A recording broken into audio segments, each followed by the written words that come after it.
Muy buenos días, mi nombre es Luni Macías, voy a estar acompañándolos dando las clases de lenguaje para primero de bachillerato unificado.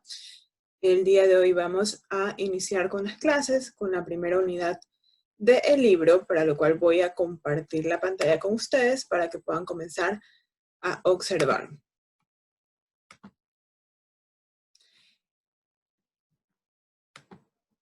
Listo, aquí tenemos el libro. Es importante que ustedes puedan ubicarlo en la siguiente página. Se las voy a ir dictando para que ustedes puedan tomar nota o puedan recordarlo en algún momento. Esto es recursos 2, número 2.educación.gov.es. Recursos2.educación.gov.es. Cuando ustedes ingresen a esta página, ustedes van a poder bajar hasta donde dice textos escolares digitales. Hacen clic justamente en donde están los textos y en la parte de abajo ustedes van a ver que dicen texto ciclo Costa y estos son los textos en la primera recuadros relacionados a lo que es básico y los segundos que son relacionados a bachillerato. El que nosotros estamos usando el día de hoy es el que dice 1 BGU, lenguaje, matemáticas, emprendimiento. Ustedes le dan clic y automáticamente se les va a aperturar esta página con la cual vamos a comenzar a trabajar.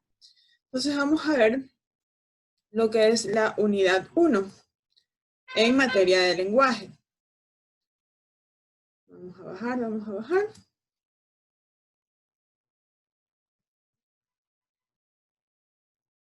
Y aquí nosotros ya estamos en nuestra primera unidad. La primera unidad que vamos a ver es la sociedad del futuro. ¿Qué más o menos vamos a abarcar durante esta unidad? Vamos a ver temas relacionados a contradicciones y ambigüedades. Vamos a ver cuáles son las principales ambigüedades que se pueden presentar dentro de un texto. También vamos a ver qué es un ensayo argumentativo, los principales signos de puntuación que nosotros tenemos que considerar al momento de redactar un texto. También vamos a ver qué es un texto expositivo, cuál es su uso, cuál es la diferencia en relación a un ensayo. También vamos a ver algo relacionado a la ética y cómo esto ha ido evolucionando conforme la tecnología iba avanzando y cómo también va repercutiendo en el lenguaje para nosotros. También vamos a ver unos pequeños tips sobre el tema de cómo estructurar una página web desde el ámbito lingüístico. Y vamos a ver algo relacionado a historia, en tema de lenguaje, que es el género épico y los poemas épicos. Entonces, ya teniendo este pequeño contexto, ya podemos entrar en materia. Lo primero que vamos a realizar es una pequeña lectura. Por lo general, estas lecturas no las vamos a hacer siempre. En este caso he decidido yo poder hacer esta lectura para que ustedes puedan comprender más adelante ciertos ejemplos que les voy a dar. Y no sé cuántos de ustedes sean familiarizados con la poesía. Hay personas que les gusta, hay personas que no les gusta, hay personas que han dedicado poesías, hay personas que al contrario han recibido. Entonces vamos a leer ese poema, se llama Poema 20. Voy a hacerle un poquito de zoom para que podamos ver y lo vamos a leer de forma muy rápida, solamente como una pequeña introducción para los temas que vamos a ver. Entonces dice, Poema 20, puedo escribir los versos más tristes de esta noche. Escribir, por ejemplo, la noche está estrellada y tirititán, azules los astros a lo lejos. El viento de una noche gira en el cielo y canta. Puedo escribir los versos más tristes de esta noche. Yo la quise y a veces ella también me quiso. En noches como esta la tuve entre mis brazos. La besé tantas veces bajo el cielo infinito. Ella me quiso, a veces yo también la quería. ¿Cómo no haber amado sus grandes ojos fijos? Puedo escribir los versos más tristes de esta noche, pensar que no la tengo, sentir que la he perdido, oír la noche inmensa, más inmensa sin ella. Y el verso cae en el alma como al pasto el rocío. ¿Qué importa que mi amor no pueda guardarla? La noche está estrellada y ella no está conmigo. Eso es todo. A lo lejos, alguien canta, a lo lejos. Mi alma no se contenta con haberla perdido. Como para acercarla, mi mirada la busca. Mi corazón la busca y ella no está conmigo. La misma noche que hace blanquear los mismos árboles, nosotros Los de entonces ya no somos los mismos. Ya no la quiero, es cierto, pero cuando la quise. Mi voz buscaba el viento para tocar su oído. De otro será de otro, como antes de mis besos. Su voz, su cuerpo claro, sus ojos infinitos. Ya no la quiero, es cierto, pero tal vez la quiera. Es tan corto el amor y es tan largo el olvido, porque en esa noche, como esta la tuve entre mis brazos, mi alma no se contenta con haberla perdido, aunque este sea el último dolor que ella me causó y estos sean los últimos versos que yo le escribo. Este poema 20 es un poema que fue escrito por Pablo Neruda. No sé si ustedes conozcan quién es este personaje, y si no lo conoces vamos a ver una pequeña reseña de quién es él. Bueno, Pablo Neruda fue un escritor muy reconocido justamente por sus poemas. Él es de nacionalidad chileno y fue también una persona de un carácter político dentro de su país. Formó parte de lo que era el Comité Central del Partido Comunista, también fue senador, fue miembro también de la Embajada de Francia y también estuvo como precandidato para presidente. Pero él sale a la luz a sus 19 años cuando justamente compone un libro que fue premiado como premio Nobel y que se denomina 20 poemas de amor y una canción desesperada, donde justamente está el poema que acabamos de leer. Entonces, si ustedes ven el poema uno de una reconoce que es de amor, que es dedicado a alguien, que es dedicado a una chica. Pero también vemos durante el poema que él hace como que ciertas contradicciones. En una parte decía que tal vez la quiso, pero que todavía la quiere. Y hay ciertas cosas que dan a denotar que hay un sentimiento todavía, pero que está como que luchando por ya no sentirlo. Entonces, justamente esto es la parte de la literatura, la composición de cómo está hecho, de una forma literaria. Entonces, vamos a ver todo esto a continuación, ya teniendo un poquito más de esa explicación. Ustedes,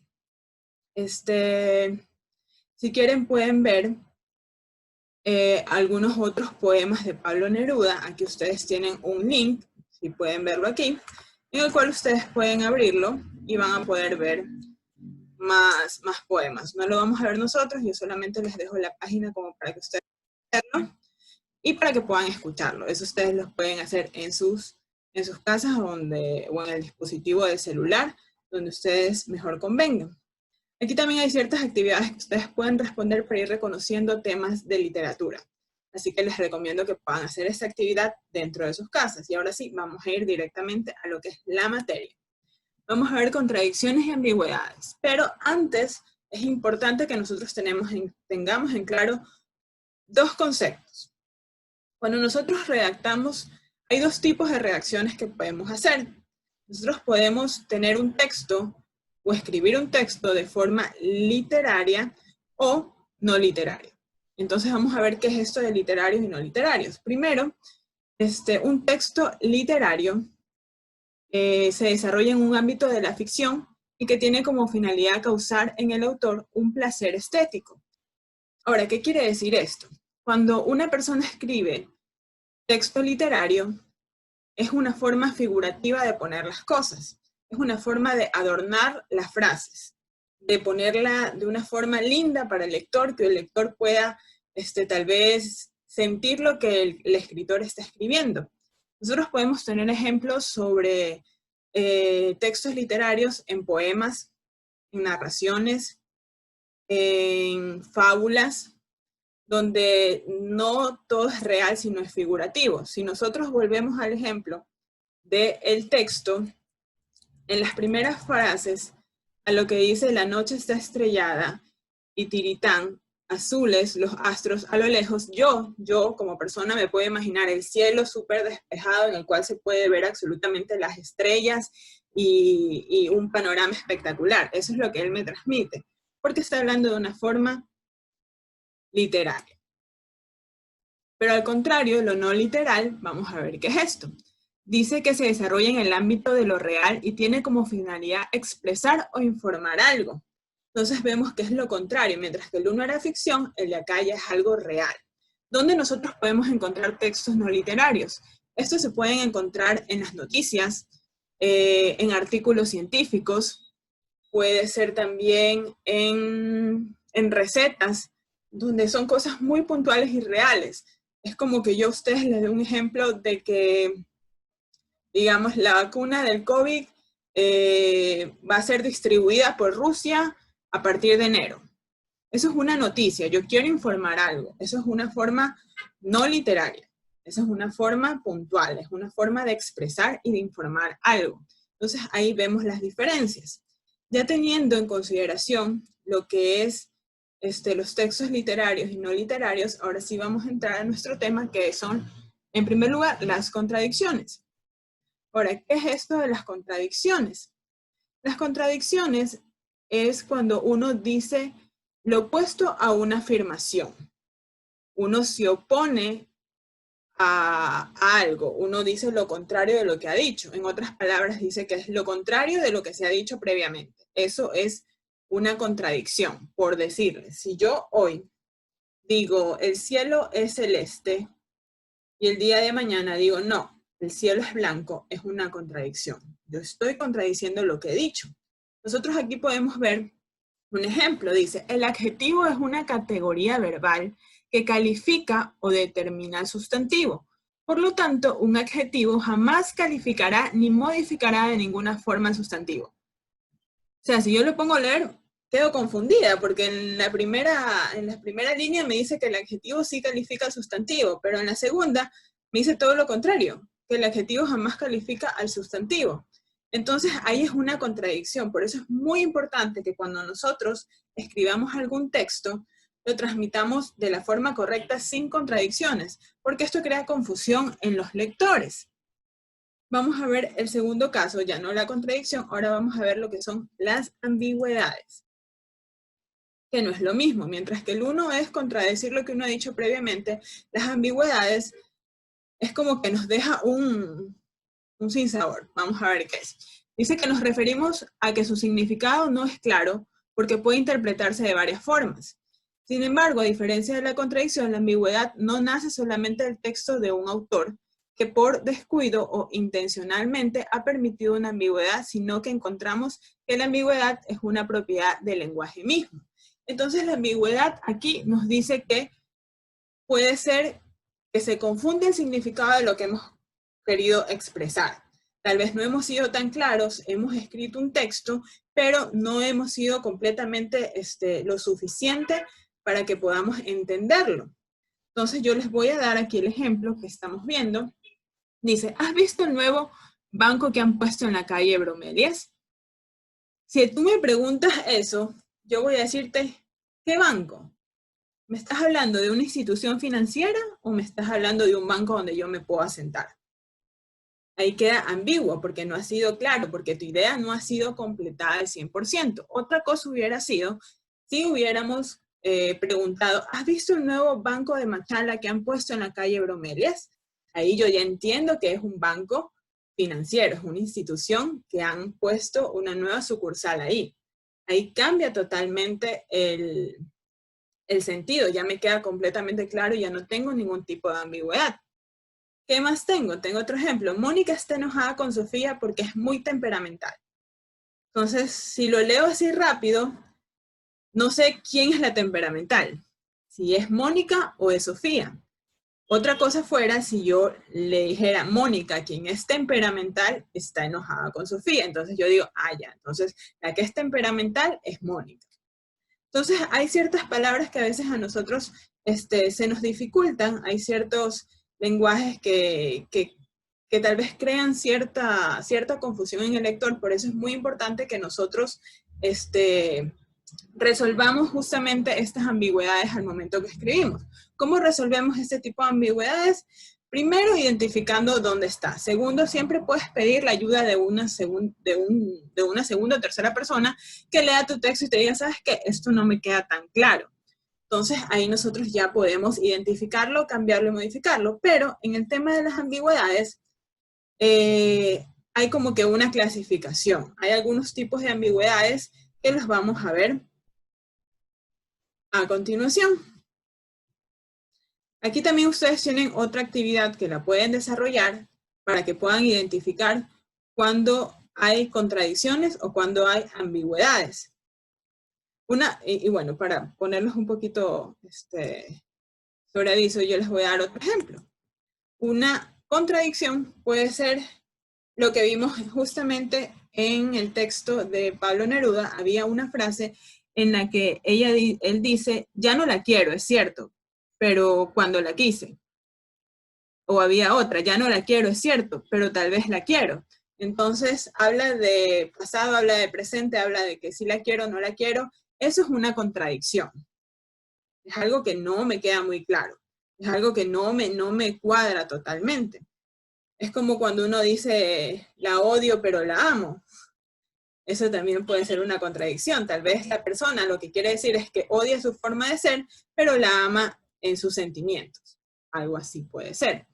En cambio, una ambigüedad, un ejemplo podría ser, déjenme ver.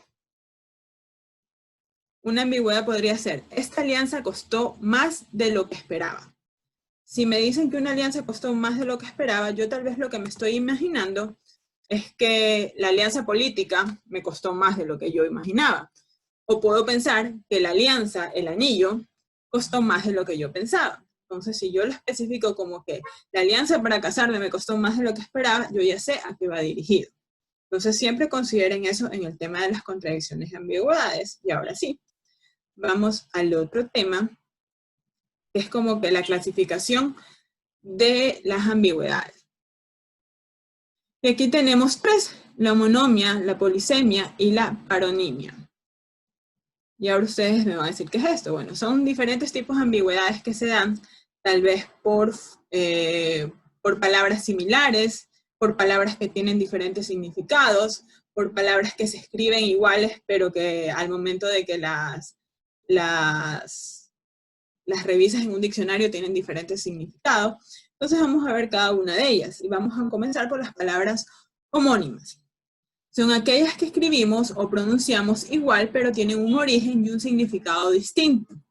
Y estos se clasifican en dos. Tenemos las homógrafas, que estas son las que escribimos y pronunciamos igual. Y aquí podemos ver un ejemplo.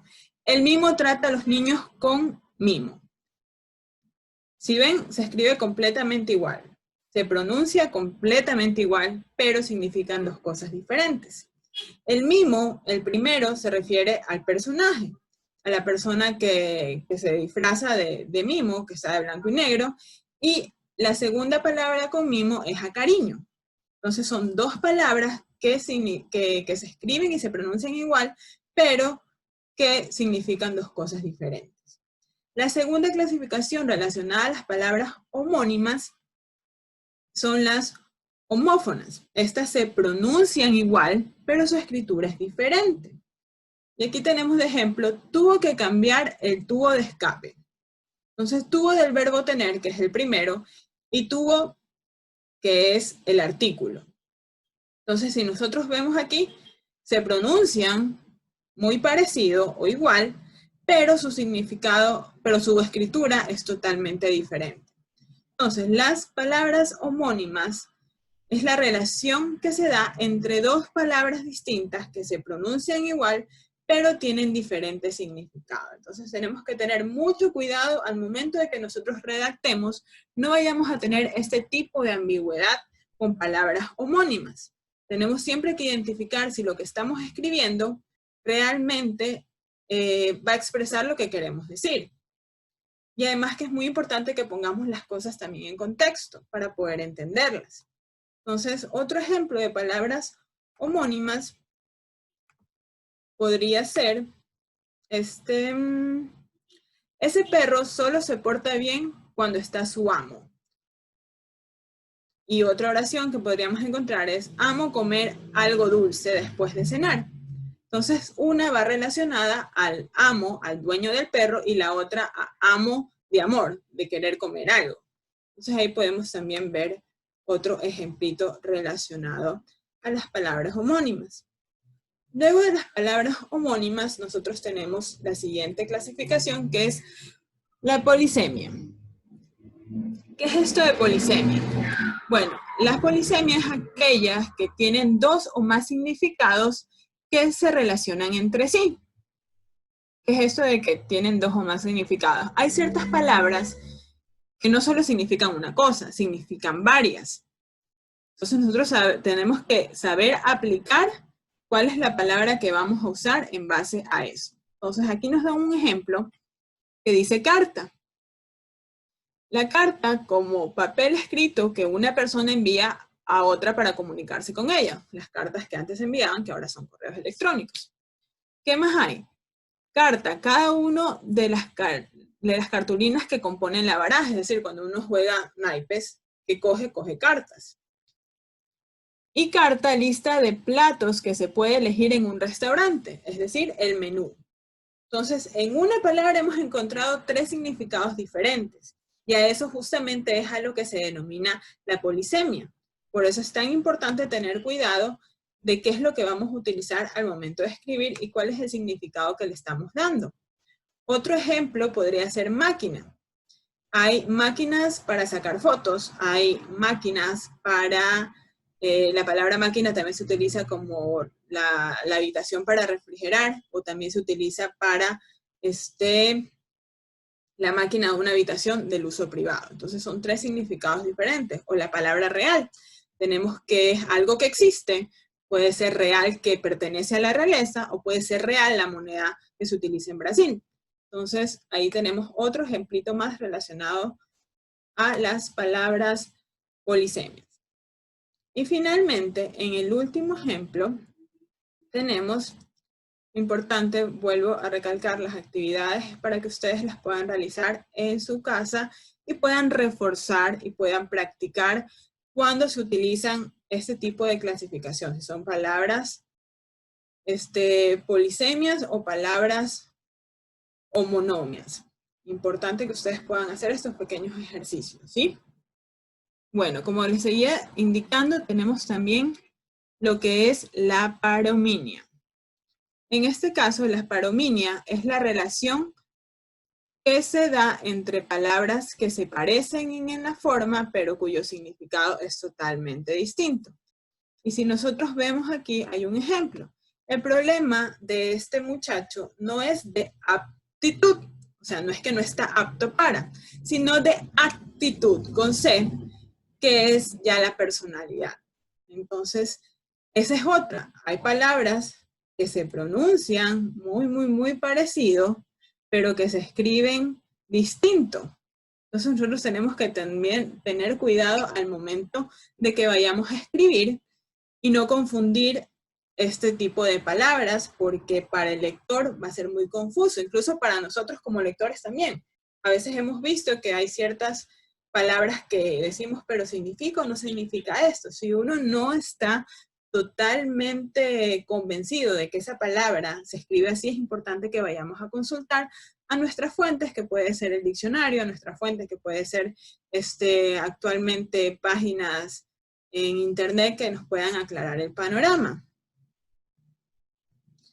Y aquí reforzamos nuevamente los términos de paronomia, dice, son aquellos que se parecen en la forma de escribir o pronunciarse, pero no guardan ninguna relación en el significado. Entonces es importante que nosotros tomemos muy en consideración esto. Aquí tenemos otra actividad en la cual podemos redactar ciertas palabras para ver cuál es su uso correcto. Esto les va a servir a ustedes muchísimo porque cada una de las actividades que están expuestas después de cada una de los temas que vamos viendo son refuerzos. Ustedes ahí van a poder incluso ampliar su lenguaje, ampliar las palabras. Y esto es muy importante porque les va a servir más adelante cuando tengan que hacer algún tipo de ensayo, cuando tengan que hacer algún tipo de redacción, ya van a saber qué palabras pueden utilizar para poder escribirlas y de la forma correcta, que es lo más importante. Y hablando de escritura, ahora sí vamos a ver lo que es el ensayo argumentativo. ¿Qué es esto del ensayo argumentativo? Muchas veces las personas escriben y no tienen una estructura dentro de su cabeza de cómo escribir. Y muchas veces, tal cual como hablamos, escribimos y no es la forma correcta. Cuando uno escribe tiene que tener una estructura en su cabeza. Vamos a ver qué es un ensayo argumentativo. El texto argumentativo tiene como finalidad defender una opinión, hecho, idea o valor y convencer al lector que adopte un determinado punto de vista. Para ello, el autor aporta razones o pruebas que apoyan y defienden su postura, planteamiento o tesis. Para ponérselos un poquito más claro, cuando uno escribe un texto argumentativo, así, tienen que de una pensar en que uno va a adoptar una posición, de que uno va a adoptar un punto de vista, de que uno va a estar a favor o en contra de algo y que va a escribir en relación a eso.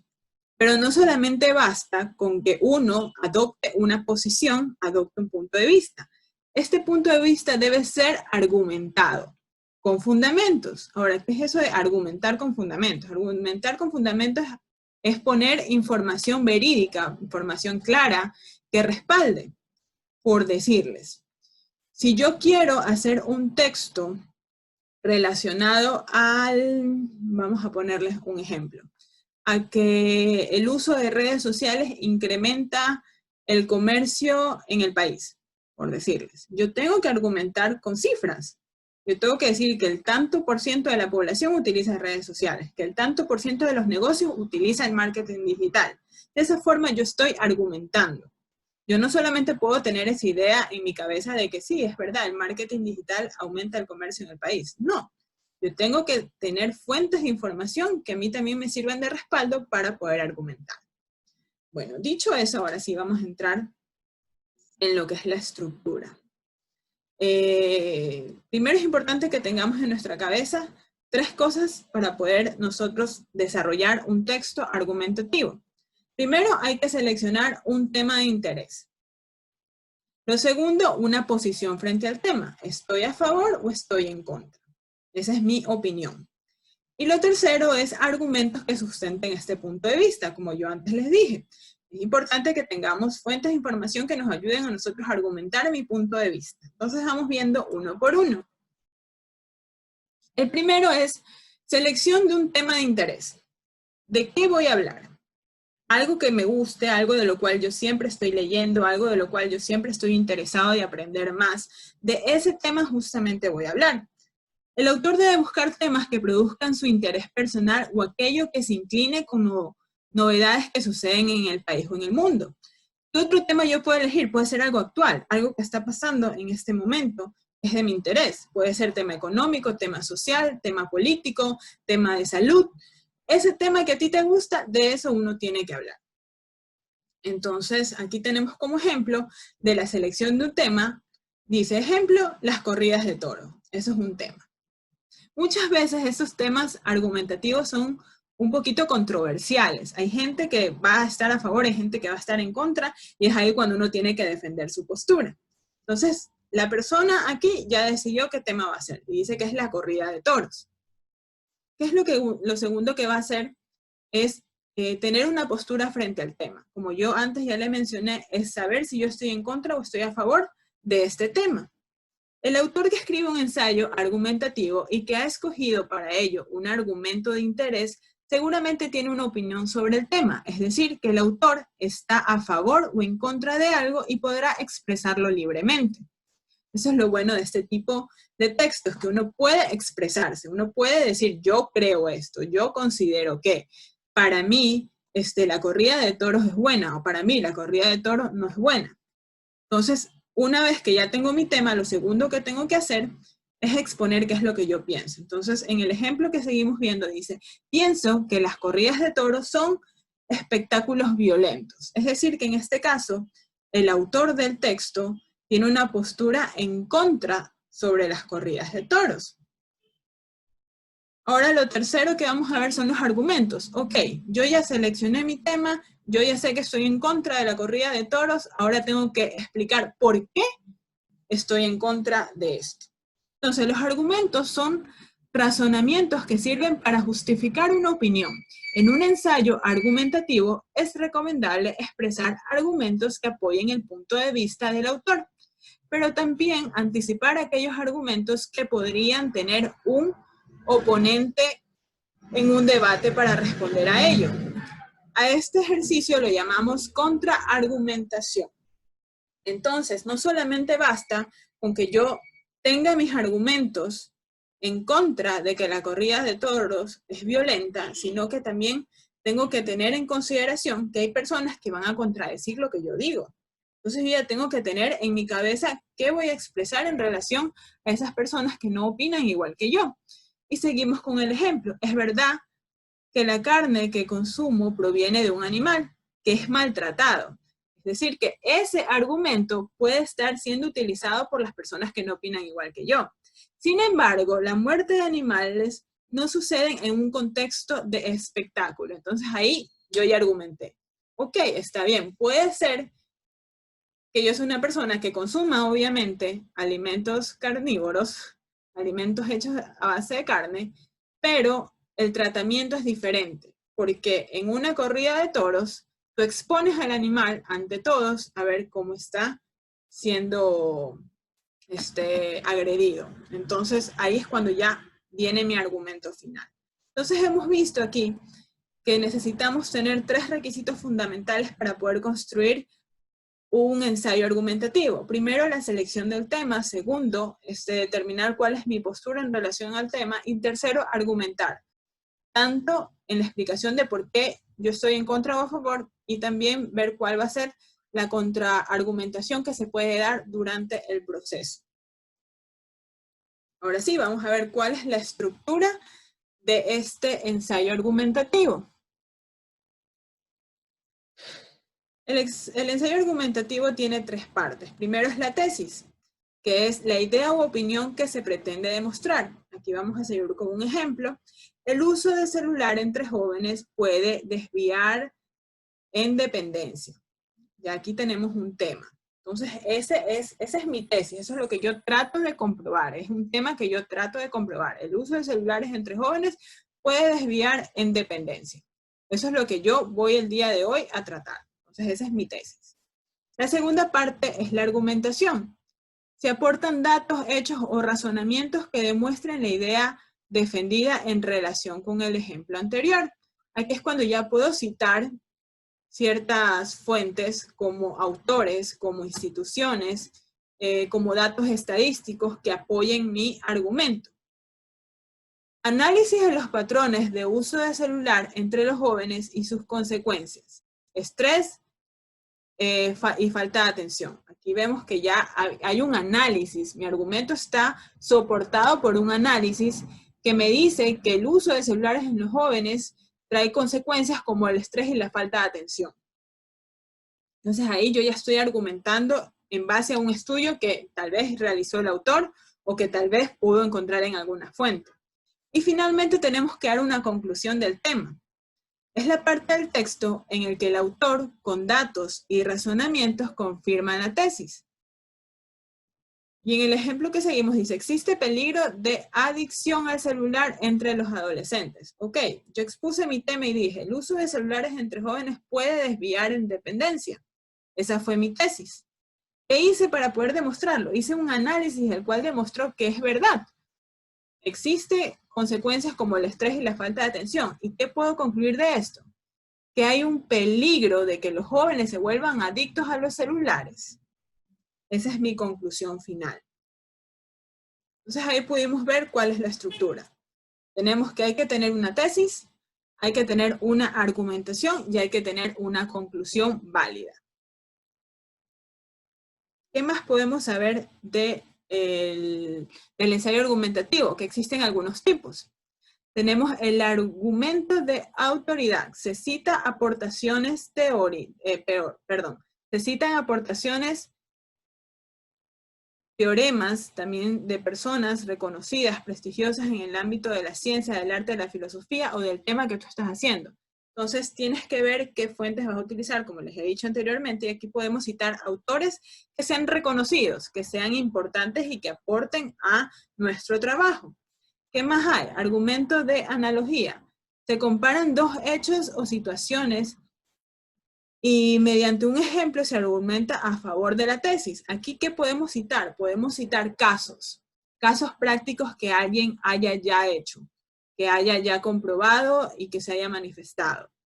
¿Qué más podemos poner dentro de la argumentación? También hay argumentos históricos y científicos.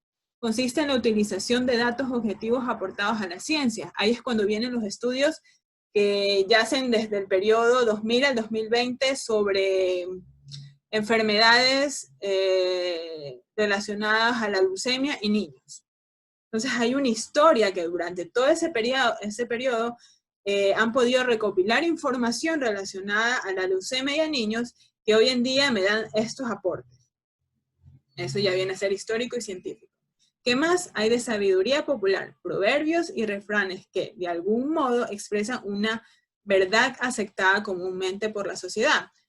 Como dice el dicho, como cuando decimos eso, más vale pájaro en mano que 100 volando, ya, algo así. Entonces, esos son los tipos de textos argumentativos que podemos encontrar al momento de nosotros poder redactar. Y vamos a ver un pequeño ejemplo que les tengo preparado. Déjenme compartir la pantalla nuevamente para poder ver cómo se construye esto del ensayo argumentativo. Este es un tema polémico. La poligamia en la cultura islámica. Aquí nosotros vamos a ver una introducción en la cual me hace referencia de que la poligamia se desarrolla en culturas islámicas, que la RAE dice en su diccionario que se refiere a regímenes familiares que permiten generalmente al varón la pluralidad de cónyuges, es decir, que la poligamia te permite tener n número de cónyuges, principalmente a los varones. ¿Qué más me dice aquí? Aquí yo ya comienzo a argumentar. El primer argumento que sale en relación a esta cultura de poligamia es que esto está basado en el Corán y que hay un texto en el Corán con lo cual ellos se defienden. De ahí yo ya comienzo a aportar con diferentes opiniones. Comienzo a decir que, bueno, sí, hay ciertos casos en los cuales se ha evidenciado que hay mujeres que sufren a relación de la poligamia porque tienen que compartir a sus esposos, porque sus hijos se crean en un ambiente complicado, porque no hay solvencia económica que aguante. Entonces ahí ya voy argumentando. Y finalmente, yo doy mi punto de vista. Entonces digo que la poligamia está basada ya en mucho carácter religioso y que ha pasado demasiado tiempo y que esta cultura ya debe evolucionar un poquito y esto debe ser erradicado para evitar que existan conflictos en los hogares, que no exista esta forma en la cual se benefician más a los hombres y bueno, en fin, yo ya estoy dando mis conclusiones y ya estoy contradiciendo y es un ejemplo bueno para que ustedes puedan tener en consideración de cómo se construye un texto argumentativo.